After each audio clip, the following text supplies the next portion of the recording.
கிறிஸ்துவுக்குள் மிகவும் பிரியமானவர்களே, சில வருடங்களுக்கு முன்பாக தி எம்ப்ரஸ் ஆஃப் அயர்லாந்து என்ற ஒரு சிறிய கப்பலிலே ரட்சண்ய சேனை சால்வேஷன் ஆர்மியை சேர்ந்த 130 ஊழியர்கள் பயணித்து கொண்டிருந்தார்கள். அவர்கள் பயணித்து கொண்டிருந்த போது கப்பல் திடீரென்று ஒரு புயலிலே சிக்கி உடைந்து போகும் நிலை ஏற்பட்டுச்சு. அதில் 109 பேர் மரித்து போனார்கள். 21 பேர் மட்டும்தான் உயிரோடு காக்கப்பட்டார்கள். அந்த 21 பேர் இடத்துல ஐயோ 109 பேர் செத்து போயிட்டாங்களேன்னு சொல்லி வருத்தத்தோடு மக்கள் ஆறுதல் கூற வந்தபோது அவர்கள் இல்லை, அந்த 109 பேரும் வீர மரணம் அடைந்தார்கள், விசுவாச மரணம் அடைந்தார்கள். அந்த போட்டில் 21 லைஃப் ஜாக்கெட் தான் இருந்தது. 21 பேர் மட்டும்தான் காக்கப்பட முடியும். அப்போ இளம் வயதுள்ள எங்களிடத்தில் முதியவர்கள் தங்களுடைய லைஃப் ஜாக்கெட்ஸை கொடுத்துட்டு, எங்களுக்கு ஆண்டவராகிய இயேசு கிறிஸ்துவை நல்லா தெரியும், இந்த கடலில் நாங்கள் மூழ்கி போக மாட்டோம், நாங்கள் ஆண்டவரோடு கூட இருப்போம், நீங்கள் தப்பித்து போய் கடவுளுடைய ஊழியத்தை செய்யுங்கன்னு சொல்லி அனுப்பிச்சி வச்சாங்க என்ற ஒரு சாட்சியை அவர்கள் கூறினார்கள். விசுவாசம் என்பது வாழும்போது மட்டுமில்லை, மரிக்கும் போதும் வெளிப்படும். அதே தான் 20 22 வசனங்களிலே 3 பேருடைய வாழ்க்கையில் எபிரேயர் 11ஆம் அதிகாரத்திலே நாம் பார்க்கிறோம். எபிரேயர் 11 20 முதல் 22 வசனங்கள். விசுவாசத்தினால ஈசாக்கு வரும் காரியங்களை குறித்து யாக்கோபையும் ஏசாவையும் ஆசீர்வதித்தான். விசுவாசத்தினாலே யாக்கோபு தன் மரண காலத்தில் யோசேப்பினுடைய குமாரர் இருவரையும் ஆசீர்வதித்து தன் கோலின் முனையிலே சாய்ந்து தொழுது கொண்டான்.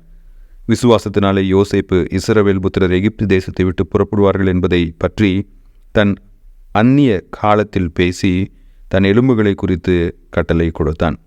3 பேர், ஈசாக்கு, யாக்கோபு, யோசேப்பு. இவங்க 3 பேரும் மறிக்கிறப்ப தங்களுடைய விசுவாசத்தை எப்படி வெளிப்படுத்தினார்கள்? ஈசாக்கு,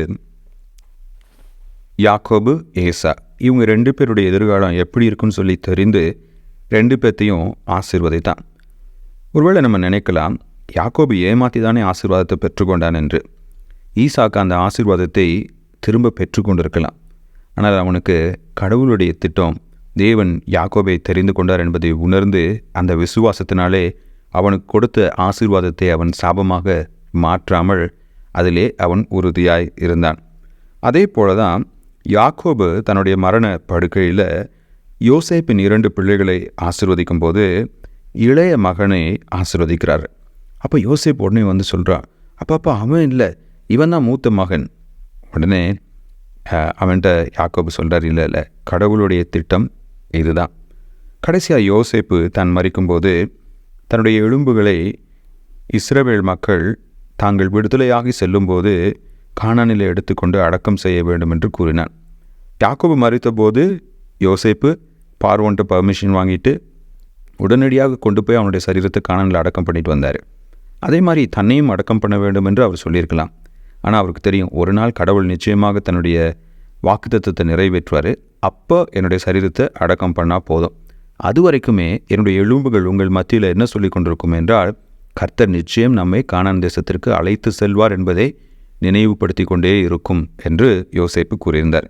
இப்போ இந்த 3 விசுவாச வீரர்களுடைய வாழ்க்கையில் நம்ம பார்க்கறது என்னென்னா, அவர்கள் மரிக்கும்போது தேவனுடைய திட்டம் என்னவென்பதை தெளிவாக அறிந்து அந்த திட்டத்தை தங்களுடைய சந்ததியினருக்கு தெளிவாக அறிவித்து சென்றார்கள். எனக்கு அன்பானவர்களே, நாம் மட்டும் விசுவாசிகளாக இருந்தால் போதாது, ஆண்டவரை அறியாதவர்களும் விசுவாசிகளாக வேண்டும். அவர்களுக்காக மரித்து உயிர்த்தெழுந்த இயேசு கிறிஸ்துவை நாம் அறிவிக்க வேண்டும். அதே போல் நமக்கு பின்பு நம்முடைய பிள்ளைகளும் விசுவாசத்திலே தொடர வேண்டும். அந்த பிள்ளைகள் நம்முடைய வாழ்க்கையில் நாம் எவ்வாறு ஆண்டவரை விசுவாசிக்கின்றோம், எப்படி நம்முடைய வாழ்க்கையை வாழ்ந்து முடித்தோம், நாம் மரிக்கும்போது அவர்களிடத்தில் என்ன விட்டு செல்கிறோம் என்பதை குறித்து ஜாக்கிரதை உள்ளவர்களாக இருக்கிறார்கள். அப்போ அவர்களுக்கு முன்பாக நாம் கடவுளுடைய சித்தத்தை வெளிப்படுத்துகிறவர்களாக, அவர்களை விசுவாசத்திலே கட்டி எழுப்புகிறவர்களாக, அவர்கள் விசுவாசத்திலே தொடர்ந்து நிலைத்திருக்கும்படியாக ஊக்குவிக்கிறவர்களாக காணப்பட வேண்டும். இன்றைக்கு மேலை நாடுகளில் அநேக பிள்ளைகள், கிறிஸ்தவ குடும்பங்களில் வளர்கின்ற பிள்ளைகள் விசுவாசத்தை விட்டு வழி போய் கொண்டே இருக்கிறார்கள். இந்தியாவிலையும் அது கொஞ்சம் கொஞ்சமாக பெருகி கொண்டே இருக்குது. நீங்கள் பார்த்தீங்கன்னா, தாத்தா காலத்தில் கிறிஸ்தவங்களாக இருந்தாங்க, ஆனால் இப்போது அவங்க நாத்திகர்களாக இருக்கிறாங்க, இல்லை மறுபடியும் தங்களுடைய பழைய மதத்துக்கே திரும்பிட்டாங்க அப்படிங்கிற பேச்சு வழக்கமாகி கொண்டே வருகிறது. நிறைய சபைகளில் மிஷினரிகளால் ரட்சிக்கப்பட்டவர்களுடைய பிள்ளைகள், பேரப்பிள்ளைகள், கொள்ளு பேரப்பிள்ளைகள் ஆண்டவருக்குள்ளாக இல்லை. இதுதான் நிசப்தமான ஒரு உண்மை. எனக்கு அன்பானவர்களே, நம்முடைய பிள்ளைகள் ஆண்டவரை தொடர்ந்து சேவித்து அவர்களுடைய பிள்ளைகளின் பிள்ளைகளும் ஆண்டவருக்குள்ளாக நிலைத்திருக்கும்படியாய் அவர்களுக்கு கர்த்தரை குறித்து நாம் தெளிவாக போதிக்க வேண்டும். அதுவே மரிக்கும் போதும் நிலைத்திருக்கும் ஒரு விசுவாசம். அப்படிப்பட்ட ஒரு விசுவாசத்தை தேவன் நமக்கு கொடுப்பாராக. ஆமீன்.